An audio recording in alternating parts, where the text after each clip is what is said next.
Hello and welcome back to the World Leader Leaderboard. I'm Jack and I'm joined by Georgina. Ho, ho, ho. Oh, it really is festive. Lots of pressure on you two now. Nadja. Hello. And Zach. Hello. I'm not going for a ho-ho. Don't be like that. This is like minute one. If you didn't already know, and if you hadn't gained from the very serious vibes of all of this, the World Leader Leaderboard is our show where every week each of us brings along a winner and loser of the week from the political world, and we then chuck those people on our overall leaderboard, which is on screen now, to calculate who the best and worst politicians around the world right now are. And as always, we're going to start with our winners of the week. Okay, so let's start with you, Georgina. Who is your winner of the week? My winner of the week this week is Ukrainian President Volodymyr Zelensky. This is largely because of the successful assassination of a very senior Russian official, Igor Kirillov, who is the head of Russia's nuclear, biological and chemical troops, whatever that means, in Moscow on Tuesday. And I think this is just the latest in a series of successful assassinations that Ukraine has carried out deep within enemy territory. And I don't think that's really been discussed that widely in the press. And it's actually, quite an impressive operation. Basically, this guy put a bomb on a electric scooter, which he parked outside of the apartment building. And when the Russian general came out, they detonated it remotely. And it was quite an impressive operation. I think it says a lot about Ukraine's ability to carry out targeted assassinations, and yeah. Pretty impressive. What do we make? Zelensky, winner of the week. Me? Yeah, go for it. Okay. Sorry. I guess it is. I don't think the Ukrainian government actually did say that they did assassinate him, right? But I think I thought that the SBU took responsibility. The SBU took responsibility. Yeah, I mean, obviously that's good news for Zelensky. There's obviously other things that aren't really going well for Putin. On top of that, you've got the Russian economy is overheating, and I was not going looking great for.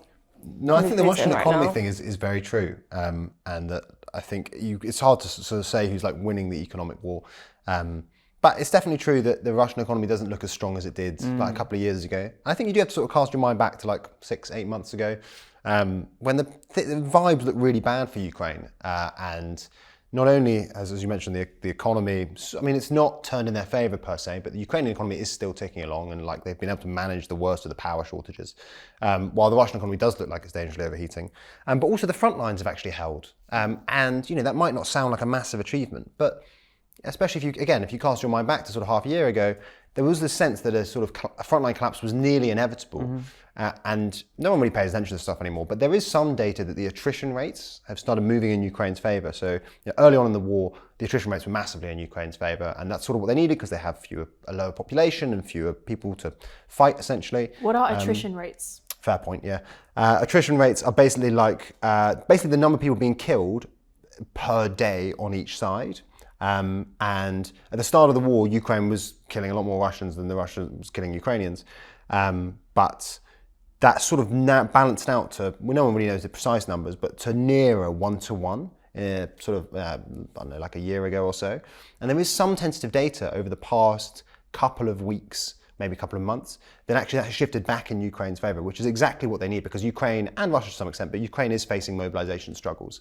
And it basically looks like as the Russians have pushed past their own front lines, they just have become more vulnerable, and that means that they're more, just a higher death rate, unfortunately.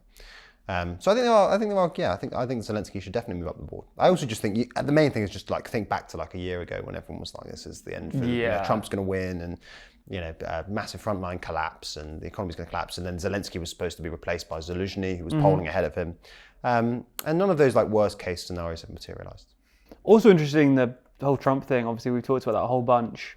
Trump still is a factor, obviously. What he will do, we don't exactly know, but it does look less catastrophic for Zelensky than it did kind of 6 months ago, even in relation to Trump, let alone kind of all of these other things that are going on. Yeah, I totally agree. Yeah, that's a good point. I hadn't thought about that. Yeah, again, and this is something we've been, I think, sort of talking about on this on the channel for a while, is that I think people were in some sense like too doomerish about Trump's Ukraine policy. Like Trump just has to be a winner, and I think he couldn't capitulate to Putin. That was never really an outcome. And I think the fact that Ukrainian officials say that they have been sort of, they're feeling more confident now, having had their first few interactions with Trump about how this is all going to go down. And I think in a sense, there are definitely people in Ukraine now, polling suggests about something like between 30 and 50% of Ukrainians are now in favour of a negotiated settlement. So that, Trump's position on these things is not a million miles away from the median Ukrainian. Interesting. It'll be interesting to see where Zelensky lands, because obviously being added to the board now, being added to the top half of the board, it'll be interesting. Is Putin on the board yet? I don't think he is. I don't think he is. Those two are obviously a classic back He was and such a forth power staple dynamic. of the So globally leaderboard last time. it'll be interesting once we give it a few more weeks, a few more months, once Trump tries whatever he's going to try, to see where they land. But he is on the top half of the board as of today. Nadia, who is your winner of the week? Yes, so my winner of the week is Marine Le Pen. The reason being is that she's recently announced, I think it was actually today, so Thursday, what's today's date? 19th of December, that she's preparing for, quote, early presidential elections. So she's not only has she voiced her motivation that she's going to run for president, but she seems confident enough to say that early elections will be held. So they're currently supposed to be held in 2027, so that's 2-3 years from now. But she's convinced that by then Macron will be either ousted or be forced to step down. So sorry, forced to step down. Zero chance. So, and just basically in general, she's been the kingmaker since the summer, since the parliamentary elections, and she got a massive win a few weeks ago when she not a few weeks ago, I think it was like 2 weeks ago or something, when she essentially toppled down Macron's government, led to the toppling of the PM, Michel Barnier. And that was a really big power move for her as well. So she's basically in a really strong position, and it's all been amplified by the fact that Macron's not doing great. Debt, new PM, domestic struggles with him, they don't agree on anything. The Mercosur deal as well. It's just a bit of a shit show for him. So she's, I think, gaining on that a bit. The fact he's on the bottom half of the board does almost by default help her and push her up the board. Sure. What do we make of that analysis? Le Pen going up this week? Yeah, Giorgia, you want to go? I was going to say, doesn't the fact that she's on trial kind of throw a bit of a spanner in the works? Yeah. Because she is she has been charged with criminal charges. There are criminal charges against her. Sure. And I don't think there's been sentencing yet, but parts of the French political spectrum are pushing for her to be imprisoned for 5 years. But also it would rule her out. And it would rule her out from running. From running as a president, and that ruling is supposed to be in early 2025. Which Maybe is probably that's why why she's she's pushing running for it. election. Well, she's so basically. Yeah. I think it's March 31st is the embezzlement trial. So Yeah. she's running against the clock. If she can, in the next 3 months, do as much as she can to undermine Macron, it's great for her. But she is. interesting But power you're right. struggle. She's. Yeah, but I think it is a good point that, I mean, I'm not saying Macron's political chaos or bad leadership is anything like the criminal charges against Le Pen, but it does help her that no one is coming out as like the hero in this scene. Everyone's a loser. Everyone's a loser. Yeah. Apart from this week. Apart from apparently. this. This week. What do you guys think of the optics of the trial? Because I mean, I it's just procedural, right? I think it's an embezzlement trial, and clearly it does look like she broke certain campaign laws, and that the punishment for that is that you get excluded from running as president. But do you think how do you think that plays with French voters? Do you know, because it could sort of look like lawfare, right? No. Well, I was going to say I think it's a good question, and it's interesting that the National Rally, as far as I am aware, hasn't taken the same line that the AfD probably would in the same circumstance in Germany, which is to really push we're being persecuted, this is political You know, this is politically motivated. They're trying to lock us up. They're trying to shut us up. This is the deep Trump state. did. Yeah, and they could very much go for that line of rhetoric, which probably would play well with parts of their base. But I think it shows that it speaks to Le Pen's, I'd say, successful normalization of the National Rally, that they're not taking that line because they know that that will give the media or the public so much space to say you're all lunatics. You know, they're not going down that route, and that almost gives her kind of helps her air of legitimacy. The fact that she's kind of taking it in her stride. Yeah, no, I think I think that's basically on the money. But like, I think that the Trump example you mentioned and the AfD example, they sort of push the other way. They suggest that you can sort of electorally get away with basically railing against legal cases against you as sort of lawfare, as like politically motivated, and use it to sort of like burnish your anti-establishment credentials. But yeah, I presume that is the thinking that she's going for. I think if she does get basically just get banned from running in 2027, probably, because Macron is not stepping down before that. Yeah, he said that. There's no chance. He's not stepping down. Then I presume Bardella will somehow end up running. And I don't know, I think that actually probably plays quite well for them. I think so too. Yeah. Like the outcomes are decent. Yeah. Whichever way it goes. I almost think he's probably. I think they're priming him for that. Yeah, as well. And I think he's a popular guy at least on that bit of the French electorate. And I think he'll also be not just that bit of the French electorate. I think he is just quite. He's quite popular. He's quite popular. Yeah. No, and I think in a way he's probably a better candidate than Le Pen. I think Le Pen just does have that baggage still. So yeah, you're right. I think that either way, even if she does get ruled out and we end up election in 2027, I think it lends itself quite nicely to a Bardella run. Quite good for her party. I wouldn't say good for her. I think if she goes to jail, she's moving down the board, I'd say. I think you could... She's sacrificing herself for the good of her movement. Oh, very, very good. I was going to say Christmassy, but that's Easter. Wrong time of year. Let's move on. The ultimate sacrifice, just like Jesus did. Zach, who is your winner of the week? It's the weirdest Christmas reference. My winner of the week is Abu Muhammad al-Jalani, who is the sort of de facto leader of the emerging rebel government in Syria, or we should say in sort of Western Syria, because obviously there's that sort of northeastern part of Syria that is still controlled by the sort of Kurdish groups. I have him on the board for pretty obvious reasons. I mean, he has basically leads a full-on country. Population of sort of 15, 20 million people. And that has happened in the space of a couple of weeks. We didn't put him on the board originally because I always thought it was an open question about like how successfully he would consolidate his power. I think I joked a couple podcasts ago, he might be assassinated by now. And there were genuinely quite a few sort of like statements coming out from other rebel groups being like, he's a bit too powerful, we probably should get rid of him. Yeah. And no, he's still going, and he's very much sort of established himself as the de facto head of Syria.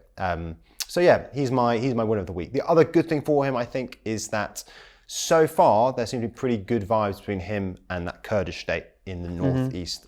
I don't think anything has formally been agreed. You hear rumours about deals and that sort of thing, but it does look like there's not going to be a sort of like another Syrian civil war between those two sort of de facto states. Nice.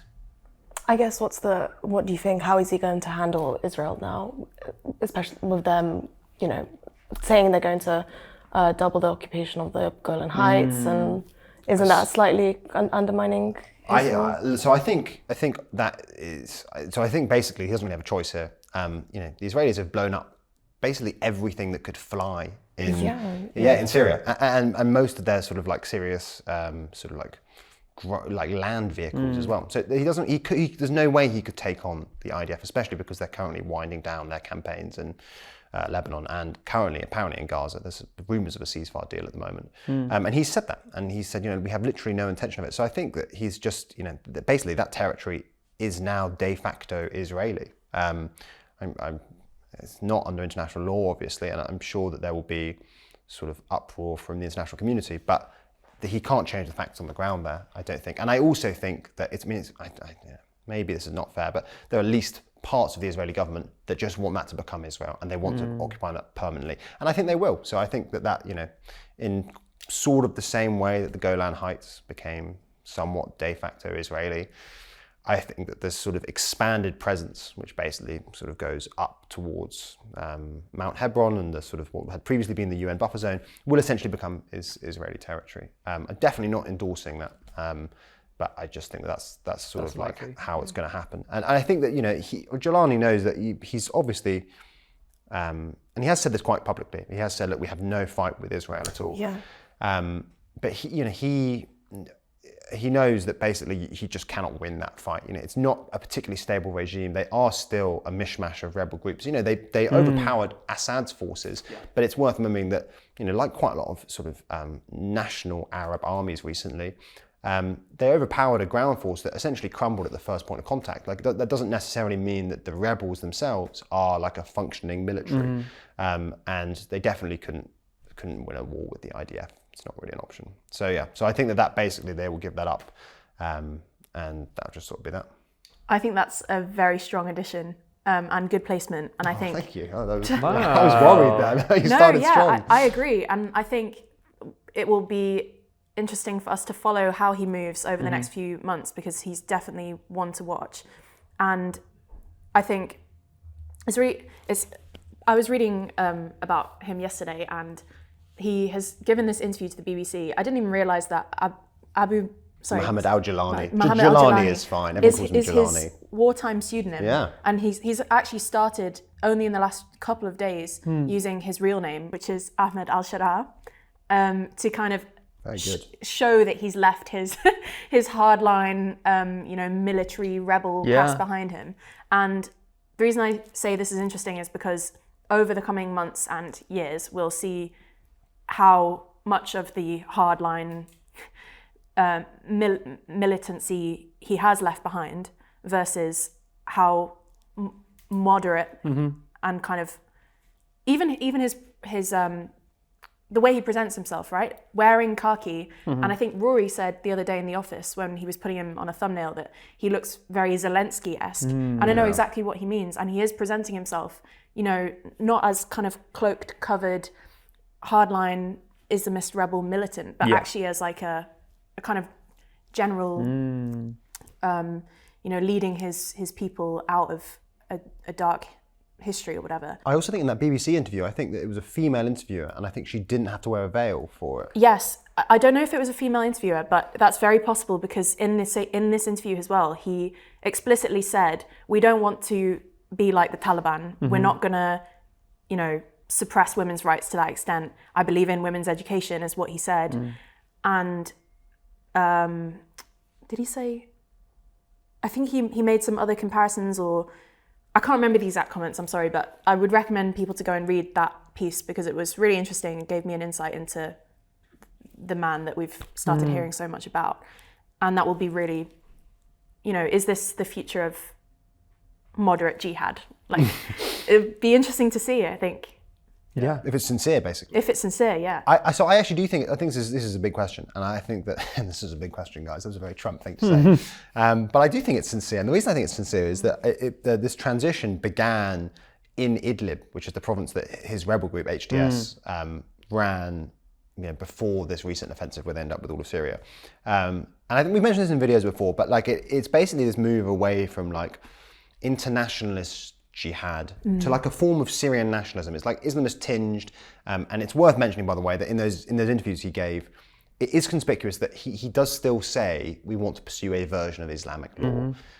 He talks about other things. He says like we want a diverse country and that minorities are our strength. And he talked a lot about institutions in that first CNN interview he gave. But he does still say, look, it's not democracy, and we still want to have Islamic law. And so I do think it's sincere because of that, because it did begin in Idlib before. And I do think that basically it's just motivated, he's just clearly learned the lessons of the sort of post-Arab Spring era, right? Yeah. Which is that the first thing is that the Syrian civil war obviously just gave way to more civil war. And that if you sort of pursue a particular form of government that just isn't palatable to a majority of the population, you just in most cases, unless you're the Taliban, you actually just end up out of power fighting another civil war. And I think he also learned the lessons, so he was a former Al-Qaeda guy. Yeah. He also learned lessons of ISIS, which is that actually trying to create like a transnational jihadist movement was very, very difficult. And then also you will just get, I mean, that is what inspires or provokes a response from the international community. And he was, he's clearly been, his politics has been formed by those two experiences. And that's why I do think it's genuine. I think so too. That is my sense. And yeah, we'll keep eyes on it. He's on the board. Yeah. Yeah. I do think that the shift towards like a form of particularly Syrian nationalism is interesting. Like the fact that, because even after the Arab Spring, there was lots of talk of maybe drawing new boundaries and like, I don't know, trying to get that region to better reflect the sort of the population ethnicities and where those ethnicities are based. And it just turns out that like the redrawing the borders is a pretty futile exercise. And I think for, pragmatic politicians or pragmatic jihadists have learned the lesson that actually you just need to keep those pre-existing national boundaries and work within those confines. Total victory for the Westphalian paradigm. Wow. There we go, yeah. Anytime. Let's not take Let's move to the next part of the podcast. Let's move to the audience suggestion. So every week we allow you guys to submit someone who ought to be either added to the board or you want us to move on the board. And last week in the comments you chose Giorgia Meloni. I will flag that we are not recording another episode for probably another couple of weeks because of the disruption over Christmas. We're recording this one early. So it might take a minute before we get to your next suggestion, but be sure to comment who you think we should either add or move next time we record in the beginning of January. And the top comment, within reason, will be the one that's selected. But as I say, Giorgia Meloni is the person the audience suggested in the last episode. So let's start with Georgina. We're going to run down the panel just quickly, winner or loser, and a brief reason why. And if we have a consensus, we can move on. And if not, we can discuss. Winner because she's probably one of Trump's biggest allies in Europe. She's very close with Musk, who's Trump's apparent right-hand man, and her domestic popularity remains strong. Nadia. Winner because she's managed to, I think last week or the week before, pass a law, a kind of devolution law that requires other regions in Italy to pay more taxes to Rome, I think. And also the budget, I think Italy, Zach can correct me if I'm wrong, she's going through passing a budget at the moment, and she's managed to put in a certain financial policies. It's been well received, yeah. Zach. Going down, unfortunately. I take both these points. I think it's true that she is popular. I think especially impressive in the European context, given that Macron and Scholz are very unpopular, everyone else very unpopular, and especially impressive in the Italian context specifically, because Italy hasn't had a sort of non-technocratic president, prime minister even, for a very long time. She's sort of not only reversed that trend, but she's also been popular enough to hold on. The budget is very true, in that she's basically passed like a relatively classic centre, right? Quite well balanced budget. Although there is still going to be a deficit next year. But I think quite importantly, at the end, a couple of weeks ago, remember this is World Leaderboard of the last week, so sure. I think less than a week ago, the Italian Statistical Authority came out and said we're going to have to halve our growth forecast for 2024, which is a bit embarrassing. I mean, so they basically thought it was 1%. It turns out it was 0.5%. The fact that you're revising your annual growth forecast by 50% in late December, early December, that's embarrassing. And I think this speaks to Meloni is clearly a super savvy politician, right? Like very, very popular. And I think that's mainly a function of her sort of optics, her aesthetic. And actually the Italian economy isn't in a great place at the moment. And without growth, you just end up having to make constantly painful trade-offs. And there was a point where it looked like it was doing pretty well. We did a video on it not too long ago. There's one of those classic why the Italian economy is doing better than you think. Yeah, indeed. And turns out it's not. In retrospect, quite a lot of that was to do with the fact that, I think you've written about this, there was the super bonus, which was the government was spending a lot of money basically on construction. Yeah. And it ran a deficit of 7% of GDP a couple of years ago, or even last year. And it turns out it's not very hard to generate mild GDP growth if you're spending 7% of GDP. Yeah.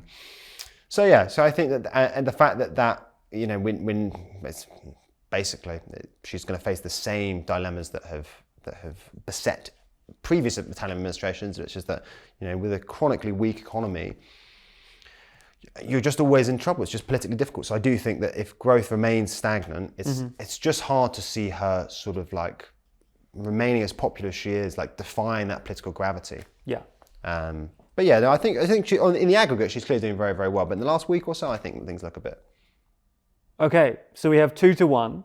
Would anyone on the basis of those arguments like to change their mind? If not, Meloni is going up because democracy. No. No? Meloni goes up. Can I make one more argument You against cannot. I mean, you can, but she's going up regardless. I feel like everyone enjoyed that too much. My last thing about Meloni is that I think, please guys, listen, I've got words. Is that I think that she's popular and people often talk about her as like filling the European leadership vacuum. But Meloni doesn't have any big ideas for Europe. Sure. She's not like my favourite Macron in this respect. Come on, okay, that's enough. Before we move to the next section, I am obliged to mention our magazine, Too Long, as I do every episode. But it is the day before Christmas. It's Christmas Eve, as you would more traditionally call it, I suppose. So it is too late for you to receive a copy before Christmas, a physical copy. But you can also buy digital copies. And I mean, it's not as good a gift, a digital copy. But if you love someone, but not quite enough to have prepared in advance, and you are looking for a last-minute Christmas gift, you can always email them a PDF of our magazine. Or you can buy one for yourself, of course. We did this last week, and I thought... I will be amazed if this converts anyone. We did this last week, and I thought it was fun. So we're going to run down the panel again, like we just did. And if you could give us a reason why someone might not have considered buying the magazine, but a reason they maybe ought to, whether that's an article you particularly like, or just something you think might convince people. If my argument hasn't already landed. I did this last week, so you can skip because mine was so compelling. Yeah. Georgina, Nerja, who wants to go? How long does the argument have to be? There's no time there. Okay. This is the plug. This is Support supposed to be the longest part. TLDR. Support us. It's Christmas. We all want Christmas bonus. I'm joking.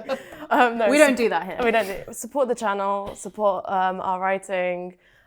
Support us doing better writing and better content. That's actually a good one. Yeah, we'll do. We'll be I better. thought you'd said We you were will be recent. better. Yeah, but that's The more you buy, The the more more better. feedback we get, really enjoy the shutting better me we up this make podcast. it. It's an iterative process. But to add to that, what she said, and if I'm getting in your heads, Oh. because the question was, Forgotten about this. why might you have not bought it, and why might you want to? Yeah. Maybe you didn't want to buy it because you think, I like what TLDR do on screen. They have cool graphics, they have cool maps, they have things that move. I like to watch the videos. Well, Should have given her a time limit.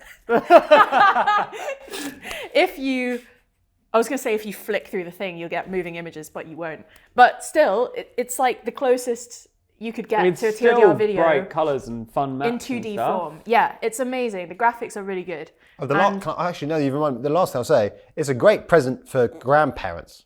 Oh. Weirdly, Oh. yeah. I mean, Are we allowed got- to mention that amazing? I mean, I'll send it to you. GDPR, so like, No, not but the name. vaguely you can say that. Yeah. Yeah. Oh, well, Jan sent this amazing piece of feedback, a lovely email we got from someone who told us, and I hope you're watching because we really appreciated it, that they had given a copy of Too Long to their grandfather who's in hospital with Alzheimer's. And he has a PhD but struggles to read broadsheets because of the detail or the size, whatever, complexity. And he really enjoyed the colourful graphics and the simplicity without being, what was the phrasing? Without being Not too simple. oversimplifying, but it was just like Easy to understand, easy to read. And that's, exactly what we wanted to achieve. And it was really lovely to hear that feedback from a real person. 'cause Yeah, absolutely. you can forget that there are real people sitting there reading and enjoying our stuff. absolutely. So that was really lovely. And it's a nice Christmassy story too. It is, And it's Merry very Christmas sweet. to Merry Christmas. you and your grandpa, if you're watching. you've got a career in teleshopping. I'm telling you, honestly, you just keep going. Okay, let's move on. Let's move on to something slightly less Christmassy, our losers of the week. Okay, let's start with you again, Georgina. Who is your loser of the week? My loser of the week is Hungarian Prime Minister Viktor Orbán. This is because there have been several Hungarian polls from late November, which kind of just being published now, which show that for the first time in a long time, an opposition party has overtaken Fidesz in the polls and looks set to continue on its very strong upwards trajectory. And this is bad news for Orbán, obviously, because he's been in power in Hungary since 2010 with a former spell in the late 1990s. And he is kind of Europe's resident authoritarian, but he looks like he's losing his grip on power. And Hungary's next parliamentary elections are set for 2026. And if the opposition party called TISA, led by this very charismatic young politician called Peter Magyar, continues on this trajectory, it looks pretty threatening. And perhaps Orbán will be the next big global leader to fall victim to the wave of incumbency fatigue that we're seeing across the world. Interesting. A previously very strong figure, like kind of in the TLDR sphere, someone we talk about a lot. And maybe besides our old economics videos, which used to slam him a lot, is generally someone that is seen as relatively entrenched and powerful. What do we make of Orbán moving down? I was going to ask, yeah, I mean, I agree. I think he should move down. I do think a lot of this is to do with the economy. And one of the things, so a lot of it is just that he's spending an awful lot of money, and I think that probably has stoked inflation a bit and led to some pretty steep declines in real wages.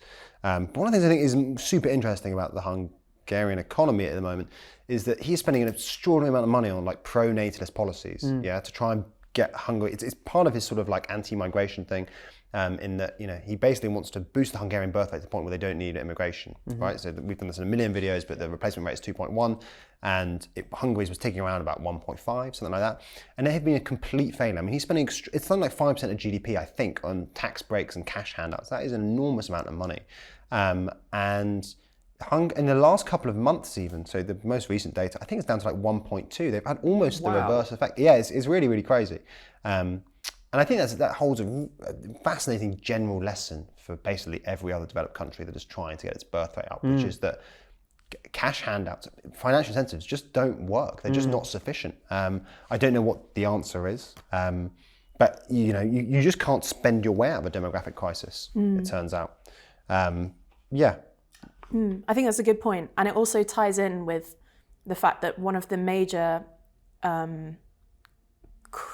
political crises / scandals for Orbán in the past 12 months was the resignation of his president and justice minister in February 2024 after a sex abuse scandal. If you've watched our videos, you'll know some more detail, but essentially they were involved in covering, or I think a lot of members of Orbán's administration were involved in covering up this horrific thing that had happened at a children's home. And this massively undermined Orbán's central, platform of being pro-family, protecting children, this happy image of white European Hungarians all living together and tying in with the demographic crisis and the kind of ramming down throats of, we'll throw all this money at you, have loads of babies.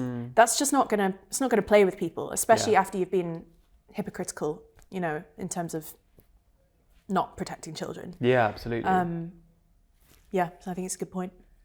Yeah, I mean, I think everything what you guys said about like the multiple scandals his administration's been through, alongside the failing economy and the weak attempts to try and fix things, is obviously two really big things are in play here. But it is also interesting to understand the dynamics of the opposition currently. So like Georgina said, it's led by Peter Magyar, which I don't know if you guys know. I mean, Magyar means like Hungarian. So his name is like Peter Hungarian. Really? Yeah, it's quite funny.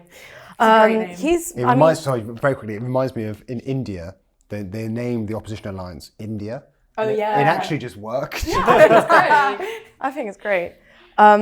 He's obviously he is a Fidesz insider. He was part of the party, and there is, I think, so before he kind of got into the spotlight, which was kind of this year and garnered support, the opposition parties before that were very pro-European, but they were made up of loads of different little parties and tiny coalitions that really couldn't whilst there was support behind them, they just couldn't really garner that core base of support.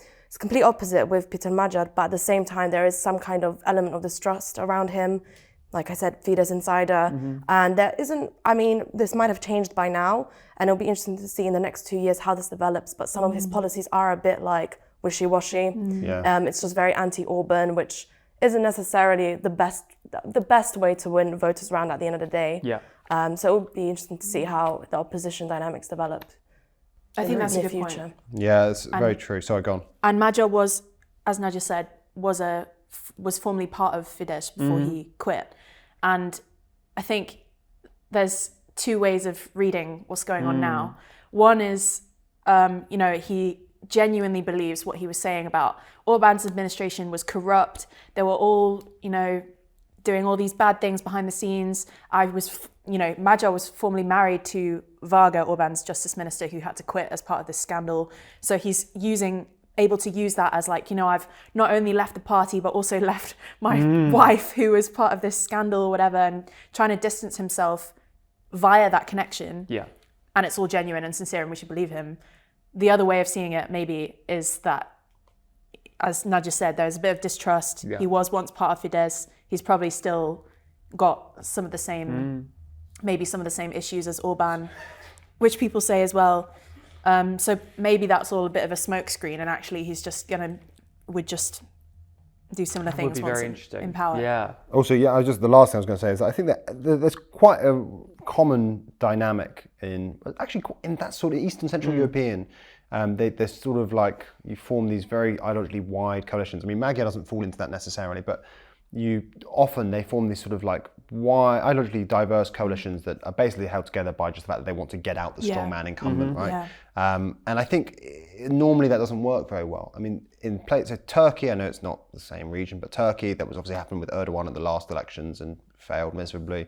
In the Czech Republic, there was a sort of, I think it's anti-Babiš coalition that's now supremely unpopular.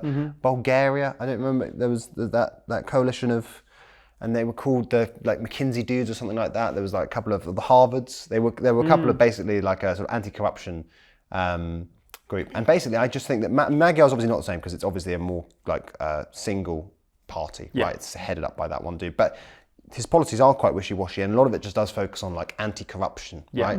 And like whether or not that is enough, I think recent experience suggests that like it's not. And often I think that it also just means that people, I don't think when you come to power, people are almost inevitably disappointed. Not just because anti-corruption stuff is harder to weed out, but also because like anti-corruption has like change vibes as like a slogan. But often it's not really enough to like, for you to rejuvenate your economy, for instance, or whatever. Let's move on to the next one. Nadia, who is your loser of the week? Keeping in with the bad Eastern European themes, and I'm going to try and keep this on the 90 seconds. My loser of the week is Serbian President Aleksandar Vučić. The reason being is that public discontent over him and his administration is arguably the all-time high that it's ever been. It's originally, whilst in the past 2 years there have been mass protests around multiple different problems, including general violence in the country. That was a mass shooting that happened last year, lithium mining protests, and just in general protests organized by the opposition and anti-Vučić electorates and peoples. There's currently mass protests happening in Serbia right now, which haven't been organized by the opposition, which isn't completely trusted, but organized by students, universities, professors, farmers, and it's seen as a major grassroots mobilization that hasn't really been seen since the fall of Slobodan Milošević in 2000. This all kind of got triggered by an event that happened at the beginning of November at a train station in one of Serbia's northern cities, that essentially the canopy of the train station collapsed and it killed 15 people. And while this can be just, seen as by some in the West as some kind of, infrastructure accident, it speaks to a wider story about corruption in general. The company that was used was a Chinese company, and many have argued that no proper documentation for the rebuilding and reconstruction has been released. And is that it? That's time. Oh, I didn't see. Sorry, I was signalling. Sorry. You're all Well, over. I knew Keep I wasn't going. gonna finish. It's No, Christmas. It's all No. You need to finish your point. Go Okay. for it, Nadja. Okay. Essentially. I'm sorry. No, it's my fault, of course. All good. Basically, just public discontent is massive, and people are actually debating whether this guy who's been in power for years could actually be brought down, and it's serious talk. Yeah, that's that. Interesting. That was really interesting. Sorry, that was- Thanks for sharing. No. Can I ask a question? Yes. So you mentioned that it's not opposition led, right? Yes. Why is the opposition just not popular in Serbia? Do you see what I mean? Like, surely there is some discontent with Vučić. She's been in power for ages. And why are now. they not jumping on this? Yeah, I mean, honestly, the answer is like corruption. Okay. Corruption is so wide. It's so widespread, and it's part of literally every single aspect of society that even the organized opposition, which itself is incredibly fragile and made out of parties from all sides, like the entire It's like we just talked spectrum. about, Yeah. isn't it? It's that, okay, yeah. Exactly. And they're not trusted at the end of the day.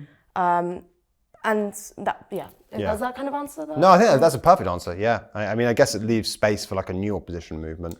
Yeah, I mean, I think just in general, trust in any kind of institutional movement, opposition or not, is just very low. Yeah. And that's why this is such a big thing, because it's very much people-led. Yeah, outside of the system. Outside of the system, yeah. Interesting. Well, worth paying attention to, because you're right, that is a lot going on and a lot of different factors. No, not at all. I really went for it. No, you did. I mean, Sorry. Great. No, it's good. the most efficient 90 seconds we've had. Zach, see if you can meet up to the same standard. Who is your loser of the week? I can do this quite quickly. My loser of the week is actually Trump. Oh, I think someone put it up last week. Maybe it was me. Was it me? Might not be me. Anyway. Ben. Ben.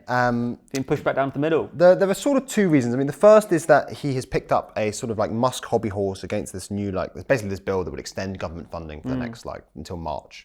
And the reason I think that's bad is because I think that it does not suit or serve Trump's long-term interests to take his political cues from Musk. I think actually they're very different politicians. I think Musk wants to basically stop spending as much money on the government, part of his whole Department of Government Efficiency thing. And actually, Trump didn't come to power promising that. And Trump was made popular last time by massive tax cuts and keeping spending pretty constant. But the other thing is that the Federal Reserve has cut interest rates by slightly less than expected, 2.25 basis points, but also signaled they wouldn't be cutting rates as quickly in the future.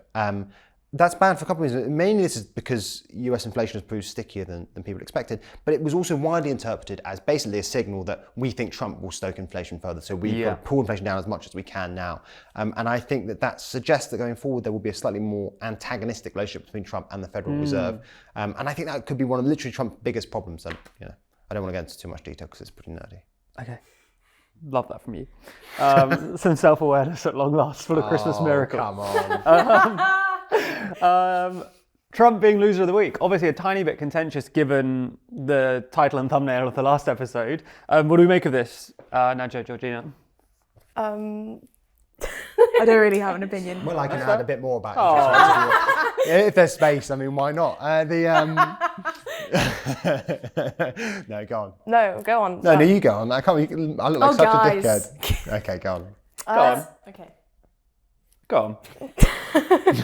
I mean, I guess, obviously, I think it is perhaps a small hiccup compared to his current standing in general. Yeah, true. Yeah, but still a loser. Yeah, I mean, I agree. I still think he's doing well. Yeah. And I'd stand by what we said last week, and that 2025 looks to be pretty good for him. But I do think, a lot of his policies would be very inflationary. And the fact that the Federal Reserve is going to seems like signaling it will push back against them, I think sets them up for quite a difficult term. Speaking of which, we should move on to our biggest winners and biggest losers of the week. Okay, so the way this works is that we're going to run through the various winners we've had and the various losers we've had, and the panel are going to decide who they think the biggest winner is and who they think the biggest loser is. If there is unanimity between the panel, the person selected will move up or down another spot. So it's a bonus move. If there's not unanimity, then we will reach something through democracy, but there's no additional movement, so matters slightly less. Your options for winner of the week are Zelensky, Le Pen, and Jelani, or Al-Sharaa? Al-Sharaa. Al-Sharaa. Depends what you want to call him. and Meloni, who is the audience suggestion. So Zelensky, Le Pen, Jelani, Meloni. Yeah. I'm going to start with you, Georgina. Who is your ultimate winner of the week? Ultimate winner, Abu Mohammed Al-Jolani, aka Ahmed Al-Shara. Go for both names. Love it. Yeah. Nadia, who is yours? I agree. Al-Shada. I would go with Jelani as well. We're not being consistent with the nomenclature here, but yeah. Very confusing. That's very satisfying. Yeah, does that was he good. Does he move He again? moves up again. Because Very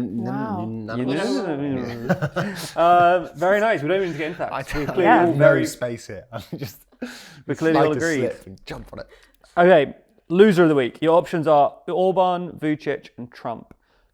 Georgina, who is your loser of the week? Ultimate loser of the week. Convinced by Nadia's argument, definitely Vucic. Vucic. Yeah, I'm actually sold as well. Vucic. Vucic. Wow. It is Christmas. It is. Although maybe if I could expand on my monetary policy argument. About We Trump, don't have time, unfortunately. It's been very nice to be joined by all of you for this Christmas Eve special, the final episode of the year. As I said, obviously you are welcome to suggest who we should enter the new year with. This can either be a new entrant to the board, or it can be someone you want us to move, someone you think is either too high, too low, in the wrong spot you want to see moved around. The top comment, within reason, will be the one that moves. So let us know in the comments who you think that should be. You've got a good long while to do it. So contemplate, share with your friends. I don't know. Get people involved. We It's need Christmas. to sort out the outro. It's This is Christmas. terrible. Thank you so much for watching this year. There have only been like 4 episodes, but thank you for watching this year. And we'll be back in the new year with more of the World League Leaderboard, more of Starmageddon, and more of the editorial. So stick around on TLDR Doing the podcast. Trump Happy dance. New Year. You didn't mean to. Whoa. That's not an endorsement.